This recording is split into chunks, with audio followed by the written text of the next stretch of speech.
For advertisement, call 8125893028. Our Gmail maxtvtelugu@gmail.com. Max TV భక్తి ప్రేక్షకులకు నమస్కారం. ఈ రోజు మనతో పాటు ఉన్నారు ప్రముఖ ఆధ్యాత్మికవేత్త, ప్రవచనకర్త, ప్రజ్ఞారత్న డాక్టర్ విద్వాన్ అమరవాది శేషయ్య గారు.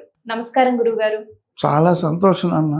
గురుగారు, కల్పాంత స్థాయి వరకు ఆంజనేయుణ్ణి చిరంజీవిగా ఉండమని సీతమ్మ వారు ఎలా ఆశీర్వదించింది? చాలా గొప్ప ప్రశ్న అమ్మా. ఎప్పుడైతే ఆంజనేయుడు రాముడికి ఎంత ప్రేమ కలిగిన వాడో, సీతా సాధ్వి అయిన సీతా మహాతల్లికి కూడా చాలా ప్రేమతో దగ్గరయ్యాడు. ఈ దక్షిణ దిక్కుకై రామదూతగా వెళ్ళినటువంటి ఆంజనేయుడు మొట్టమొదట ఆ లంక అంతా తిరిగాడు. తిరిగి అశోకవనానికి వచ్చాడు. ఆ అశోక వనములో అశోక చెట్టు కింద కూర్చోంది ఈవిడ. ఎప్పుడూ రామస్మరణ తప్ప మరొకటి లేదు. ఆ క్షణములో ఒక సూక్ష్మ రూపంగా అశోక చెట్టు పైన ఉన్నాడు. అక్కడ కొంతమంది రాక్షస స్త్రీలు ఈమె దగ్గర కాపలా ఉన్నారు, రావణాసుడు చెప్పి. అందులో త్రిజట అనేటువంటి ఆవిడ ఒక స్వప్నం కూడా కంటుంది. వీడు ఎట్లయినా రాముడి చేతిలో చస్తాడన్నట్టుగా. అది తర్వాత సంగతి మాట్లాడు. ఎప్పుడైతే అశోకంలో బాధపడుతుందో అసలు ఏం చేశాడో తెలుసా? వెంటనే ఆ యొక్క ఆంజనేయుడు అమ్మవారిని చూసారా, తల్లిని పాదదర్శనం చేయాలి. దేవతల్ని ఎప్పుడు కూడా పాదాల దగ్గర నుంచి తలకు చూడాలట. మనుషులను కూడా పెళ్లి చూపులు చూసాడు, తల నుంచి పాదాలు చూడాలి. దేవతలను గుడికి, ఏదైనా గుడికి వెళ్ళామనుకో, వెంకటేశ్వర స్వామి గుడికి, ఏ గుడికి వెళ్ళినా దేవతల పాదాల దగ్గర నుంచి, ఎందుకంటే వాళ్ళ పాద దాసులం మనం, పాదాల దగ్గర నుంచి తల చూడాలి. ఆ విధంగా రావణాసురుడు తీసుకెళ్ళి ఆ అశోకవనంలో పెట్టిన తర్వాత ఆ అశోక చెట్టులో నుంచి సూక్ష్మ రూపంగా అమ్మను చూశాడు. ఏ విధంగా చూశాడంటే, అమ్మవారి యొక్క ముఖ సౌందర్య ప్రతిబింబం అమ్మవారి పాదాల దగ్గర పడిందట. ఆ పాదాలను చూసే ఆశ్చర్యపడి ఆనందంగా అప్పుడు అశోక చెట్టులో నుంచి దూకి ఒక మాట అంటాడు. ఆమె ఏదో కలరిస్తుంది కదా. వెంటనే ఇది మొల్ల రామాయణంలో అద్భుతంగా వర్ణించిన ఆతుకూరి మొల్ల. ఉన్నాడు లెస్స రాఘవుడు, ఒక దూత లక్షణం అన్నమాట ఇది. ఉన్నాడు లెస్స రాఘవుడు, ఉన్నాడిది కపులగూడి చనుపోనున్నాడు. అమ్మా, ఇప్పుడు ఒక దూత అయినటువంటి వాడికి నాయన పలాని విషయం తెలుసుకురాలన్నప్పుడు తన మార్గంలో జరిగిందంతా చెప్పక్కర్లా ఆ యజమానికి లేదా యజమానురాలికి. అక్కడ ఏం చెప్పాడు? ఎప్పుడైతే ఆమె ఎప్పుడు రాముడి గురించే తలుస్తూ బాధపడుతుంటే, అమ్మా రాముడు క్షేమంగా ఉన్నాడు అనేటువంటి ఒక శుభవార్త చెప్పాడు. అది దూత లక్షణం. ఆశ్చర్యపడింది. ఇదేమిటి రాక్షస మాయ, ఏమిటి నా రాముడు క్షేమంగా ఉన్నాడే అంటున్నాడే.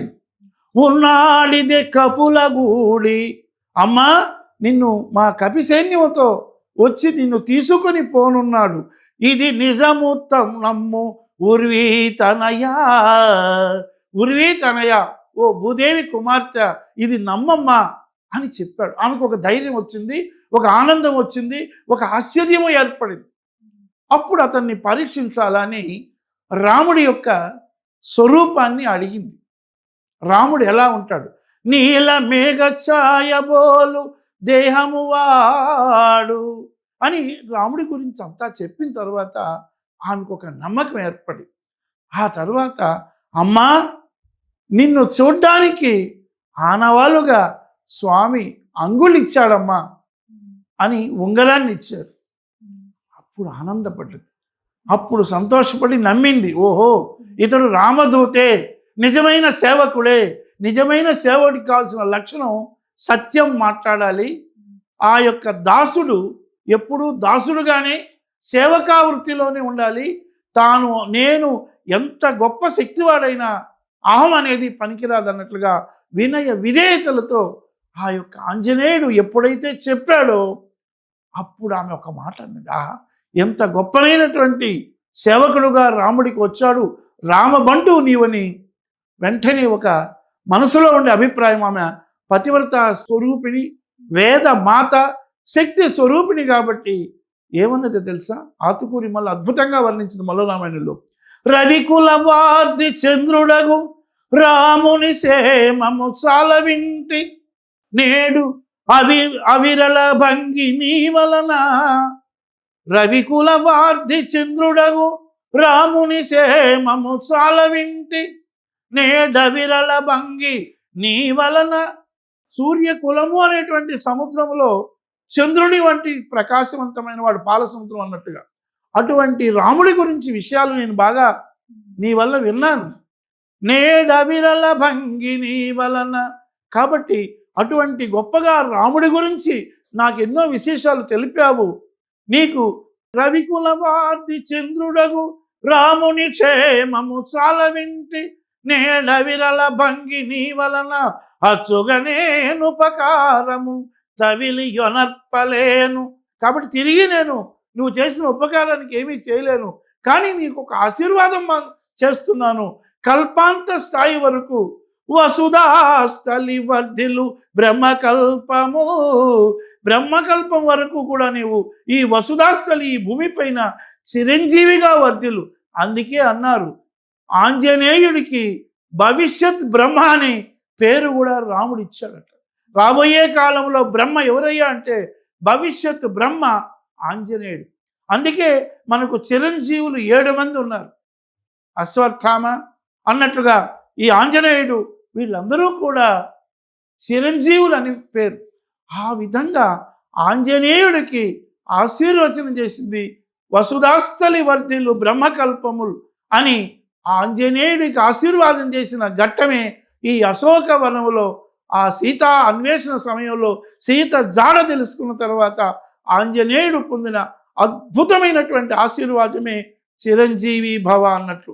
అశోకవనానికి వచ్చిన ఆంజనేయుడిని ఈ దుష్టులైన రాక్షసులు ఏ విధంగా ఇబ్బంది పెట్టారు? చాలా. ఎప్పుడైతే ఈ ఆంజనేయుడు అక్కడ ఉన్నటువంటి వనాలన్నింటినీ ధ్వంసం చేస్తున్నాడో వాళ్ళంతా దుర్మార్గులు కదా, రాక్షసులకు రాక్షస బుద్ధే ఉంటుంది.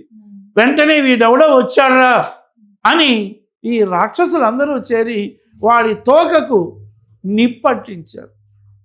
ఎప్పుడైతే ఆంజనేయుడికి వారి తోకకు నిప్పంటించారో వెంటనే ఇది కూడా ఒక మంచికి అన్నట్లుగా రామదూతగా వెళ్ళాడు కదా, రామదూతగా వెళ్ళి తన తోకను చుట్టుకొని పైన సింహాసనంలో కూర్చున్నాడు. రావణాసుడితో మాట్లాడుతున్నాడు. ఇతని మాటలు ఎవరూ లెక్క చేయలే.